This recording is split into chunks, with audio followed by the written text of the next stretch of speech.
하나님 말씀 마태복음 22장 23절로 33절입니다.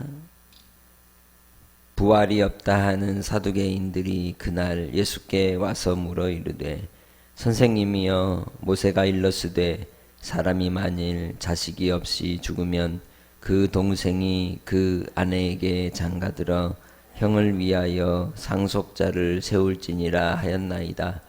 우리 중에 7형제가 있었는데 마지가 장가 들었다가 죽어 상속자가 없으므로 그 아내를 그 동생에게 물려주고 그 둘째와 셋째로 7째까지 그렇게 하다가 최후에 그 여자도 죽었나이다. 그런즉 그들이 다 그를 취하였으니 부활 때에 7 중에 누구의 아내가 되리까? 예수께서 대답하여 이르시되 너희가 성경도 하나님의 능력도 알지 못하는 거로 오해하였도다. 부활 때에는 장가도 아니가고 시집도 아니가고 하늘에 있는 천사와 같으니라. 죽은 자의 부활을 논할진대 하나님이 너희에게 말씀하신 바 나는 아브라함의 하나님이요 이삭의 하나님이요 야곱의 하나님이로라 하신 것을 읽어보지 못하였느냐. 하나님은 죽은 자의 하나님이 아니요 살아있는 자의 하나님이시라 하시니 무리가 듣고 그의 가르침에 놀라더라. 아멘. 예수님께 대하여 시험하러 오는 이 세력들 가운데 사두개인들은 대제사장의 전통을 따라 자기들이 사독의 가문을 잇는 자라고 하는 자부심을 가지고 있는 이들이었습니다. 그러나 실상은 진정한 대제사장의 후손으로서의 무리가 아니라 오히려 로마 지배 세력과 결탁하여 현세적인 안위와 만족을 누리며 사는 현실주의자들이었던 것이죠. 그들이 예수님께 와서 묻고자 하는 성경에 대한 이 말씀은 왜곡되어 있었고 또한 진정 하나님의 말씀의 뜻을 온전히 순종하기보다는 그들이 자기들 스스로도 뭘 얘기하는지 모르는 어리석은 질문을 오늘 본문에 말씀하고 있습니다. 모세의 이 교훈을 따라 그들에게 주시는 하나님의 말씀을 인용하여서 이제 묻는 것이죠. 이건 바로 계대 결혼에 관련된 이 언약에 대한 말씀입니다. 신명기 25장 5절 말씀을 인용하여서 이 본문에 이 질문을 하는 것이죠. 그래도 자기들이 모세의 전통을 따라 하나님 말씀을 마치 지키는 것처럼 질문을 합니다. 사람이 만일 자식이 없이 죽으면 그 동생이 그 아내에게 장가들어 형을 위하여 상속자를 세울지니라 하신 말씀을 따라 이제 사례를 드는 것이죠. 7 형제가 이제 한 여인으로 결혼을 하고 후손을 잇지 못하여 둘째도 셋째도 그렇게 7째까지 이었는데 다 죽었다. 그러면 마지막 때에 이 중에 누가 그 여인의 아내가 되는 것이냐. 참 답답한 질문을 하는 것입니다. 그것은 예수님이 다시 반문하신 것처럼 성경도 모르고 하나님의 능력도 모르는 어리석은 질문이라고 말씀하고 있는 것이죠. 우리 가운데서도 신앙생활하면서 이러한 어리석은 질문에 변명거리, 핑계거리를 삼아 신앙생활을 삐뚤어지는 이들이 종종 있는 것을 볼 수 있습니다. 진리의 말씀이 그러한가 하여 그 말씀의 뜻을 하나님께 구하고 순종하고자 보는 자와 지키고자 그 말씀을 읽고 듣고 행하는 자와 하나님의 말씀을 이제 핑계거리 삼기 위해 찾는 자는 전혀 다른 인생을 사는 것입니다. 본문 속에서 우리는 이들이 무엇보다도 어떤 사람들인지를 알아야 합니다. 그들이 주장하는 바 그 주장의 핵심은 23절입니다. 그들은 부활이 없다고 믿는 자들이라는 겁니다. 그들에게는 하나님의 말씀을 따라서 주시는 진리의 그 교훈을 듣지 않는 자들이었던 것입니다. 부활은 바로 하나님께서 그의 아들 예수 그리스도를 통하여 온 인류에 대하여 베푸신 구속의 은혜로 영원한 생명을 주시는 은혜의 방법입니다. 그래서 예수님께서 우리를 위하여 단번에 속죄의 제물이 되어 고난을 당하시고 십자가에 못 박혀 죽으사 우리의 죄를 속량하시고 죽은 지 사흘 만에 다시 살아나셔서 우리에게 영생을 주시고 또한 부활의 첫 열매가 되신 것입니다. 그 부활의 약속을 따라 이 땅에 오셨고 우리를 위해 그 구속의 모든 일들을 이루신 것입니다. 그러나 이 사두개인들의 주장을 따라서 그들이 생각하는 부활에 대한 이 핵심은 속죄의 은혜, 죄에서 속량을 받고 하나님 나라의 백성이 되는 것에 초점이 있는 것이 아니라 육체의 정욕을 따라 자기의 욕심에 이끌리는 그러한 인생의 삶, 이 땅에서 육체의 삶의 욕구에 사로잡혀 있는 모습을 볼 수 있습니다. 하나님께서 모세를 통하여 주신 이 계대교련의 법칙을 주신 이유가 무엇입니까? 그것은 언약 백성이 끊어지지 않게 하시려고 뿐만 아니라 여인의 삶을 그 당시에 여인들이나 어린아이들의 인권이 이제 지켜지지 않는 그 시대 속에서 한순간이라도 그 여인들의 삶을 지키시기 위한 그런 장치였던 것입니다. 그러나 이제 부활에 대하여 오해하는 그들은 죽은 이후의 삶에 대해서 질문할 때에 그 여인들의 일생이 또한 처절한 좌절과 실패와 아픔과 또 상처 속에서 여전히 존재하는 것처럼 여인들에 대한 이 죽음과 삶에 대하여 오해하고 있는 것을 볼 수가 있다는 겁니다. 그래서 예수님께서 그 질문에 대해서 뭐라고 말씀하셨습니까?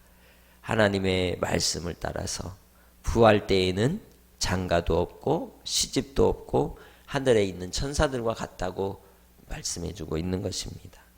바로 하나님 나라의 영적인 나라라는 것이죠. 영의 나라라고 말씀합니다. 예수 그리스도의 구속의 은혜로 말미암아 우리가 들어가는 그 나라는 오직 우리 하나님께서 그 아들 예수 그리스도를 우리의 남편으로 세우시고 모든 인류의 백성들은 신부가 되어 주님께 나아가는 때가 있게 되는 것입니다. 그래서 요한계시록 19장을 통해서 이 천상의 부활한 성도들의 모습을 뭐라고 이야기했습니까? 바로 한 남편의 어린 양의 신부가 되어 모든 성도들이 주님께 나아갈 것을 말씀하는 것입니다. 19장 7절 9절 21장 2절을 통해서 말씀을 보면 우리가 즐거워하고 크게 기뻐하며 그에게 영광을 돌리세. 어린 양의 혼인 기약이 이르렀고 그의 아내가 자신을 준비하였으므로 또한 19장 9절에서는 천사가 내게 말하기를 기록하라. 어린 양의 혼인잔치에 청함을 받은 자들은 복이 있도다 하고 또 내게 말하되 이것은 나의 참된 신 말씀이라 하기로 라고 말씀합니다. 결국 우리는 주님 안에 신부가 되어 모든 하나님께 속한 자들이 주님을 맞이하게 될 것입니다. 그것이 부활의 날에 있을 영원한 하나님의 영광의 때에 주님 만나는 그러한 은혜의 이 삶의 결과라는 것입니다. 그래서 이 사두개인들이 오해하는 그 오해들의 내용들은 궁극적으로 하나님이 살아계신 자의 하나님이심을 알지 못하는 어리석은 이 해석의 결과였던 것입니다. 우리는 이 땅에서 믿음으로 하나님 앞에 저 영원한 하나님의 나라의 신부가 될 것을 사모하고 부활의 신앙으로 이 땅에서 마지막 때의 삶을 살아가는 성도들이 되시기를 주님의 이름으로 축복합니다. 모세가 만난 하나님, 출애굽기 3장 6절을 통해서 말씀하시듯이 나는 아브라함의 하나님이요 이삭의 하나님이요 야곱의 하나님이다. 곧 살아계신 하나님이라고 하시며 만나주신 그 주님께서 오늘도 우리에게 자기 백성들을 소유 삼으시고 약속을 따라서 저 영원한 하나님의 나라의 안식 가운데 우리를 인도하여 주실 때에 부활의 신앙을 따라 하나님의 신부된 자로 예비하는 복된 이 땅에서의 삶이 되시기를 주님의 이름으로 축복합니다. 궁극적으로 하나님 앞에 나아갈 때에 우리가 부활의 약속과 소망을 따라서 아버지 앞에 설 날이 오게 될 것입니다. 우리는 부활의 신앙으로 그래서 이 땅에서의 삶도 살아가야 하는 것입니다. 비록 땅에 발을 딛고 살기 때문에 땅의 일을 해야 되고 먹을 것을 위해 수고해야 하고 또 땅의 법칙을 따라 우리가 이 세상 나라 속에 살아가기도 하지만 그럼에도 불구하고 우리는 하늘에 속한 자라는 것입니다. 그래서 죽은 나사로에 대하여 마르다에게 예수님이 하신 말씀이 무엇입니까? 나는 부활이요 생명이니 나를 믿는 자는 죽어도 살고 무릇 살아서 나를 믿는 자는 영원히 죽지 아니하리니 이것을 내가 믿느냐라고 말씀하셨습니다. 그것이 죽은 자의 하나님이 아니라 산 자의 하나님, 곧 누구의 하나님? 나의 하나님. 그 나의 하나님을 우리가 믿고 따라가는 줄 믿습니다. 그래서 주님 은혜 아래서 부활의 소망을 따라 참 진리로 오신 예수 그리스도, 그 예수 그리스도를 끝까지 믿고 우리가 주님의 나라와 영을 위하여 하나님의 영광을 위하여 오늘 한날의 삶도 영생을 심고 부활을 심고 소망을 심고 살아가는 하루의 삶이 되시기를 주의 이름으로 축복합니다. 그럴 때 우리의 일생의 삶은 헛되지 않을 것입니다. 저 영원한 하나님의 천국 혼인잔치를 사모하고 고대하고 이 땅에서 믿음을 따라 살아가는 복된 성도들이 되시기 바랍니다. 그때에 우리는 심판이 없고 저 영원한 하나님의 은혜의 안식 가운데 주님의 품 안에서 위로를 얻고 주님의 크신 사랑을 그 입을 날이 올 줄로 믿습니다.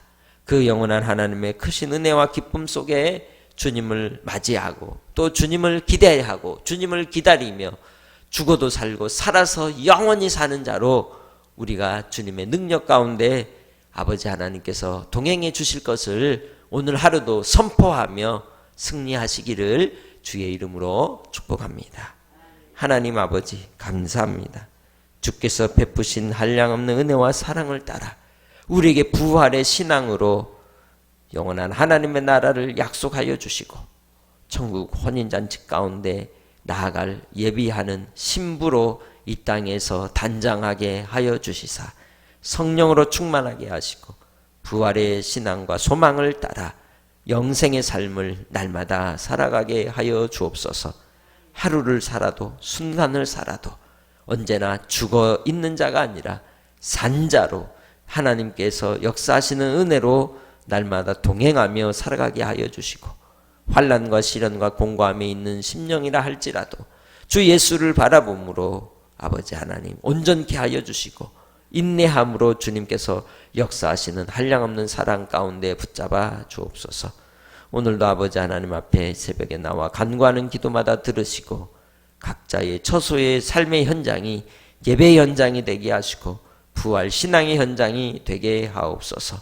질병으로 인하여 또 육체 연약함 가운데 시험 가운데 있는 심령들마다 주님 강건하게 하시고 치료하는 광선을 바라여 고쳐 주시옵고 노년의 때를 지나는 우리 믿음의 식구들 또 가족들 또 아버지 하나님 그들의 병석에서도 아버지 하나님의 은혜를 힘입게 하여 주시사 주를 바라보고 찬송하며 승리하게 하옵소서.